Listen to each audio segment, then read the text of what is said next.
Hello there. My name is Stan Scott. I'm running for the House of Delegates in Virginia's 97th District. One of the things candidates have to do is fill out questionnaires, issue questionnaires from some of the different interest groups. This one is called iVoter Guide, and I've been sitting here filling it out, and it occurred to me that it might make sense to do some short videos about some of these questions.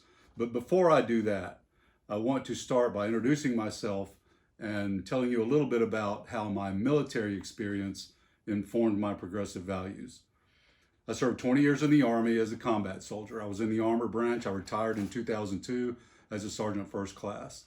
Since then, I've done some defense contracting work, and I started my own consulting firm that doesn't do a lot of business, but we've helped some folks. But the main reason I want to talk to you right now is to tell you that I learned a lot in my military career that helped inform how I see public policy.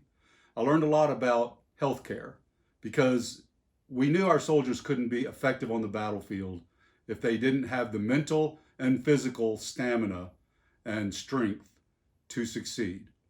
So that's why I support universal healthcare access for every Virginian.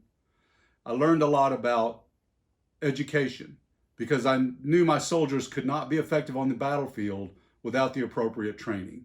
So I know that every Virginian should get the training they need to succeed at whatever they want to do, whether that's a technical field that requires a college education or a trade field that requires an apprenticeship or some other training program. I learned a lot about diversity because we formed teams of people from all backgrounds, effective teams that succeeded on the battlefield.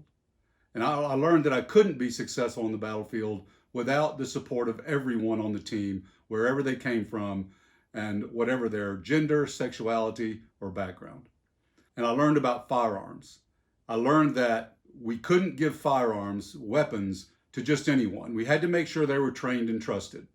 So I learned that we need to regulate firearms in a way that makes sure that everyone who has a firearm and carries one has the training needed to operate them safely and effectively.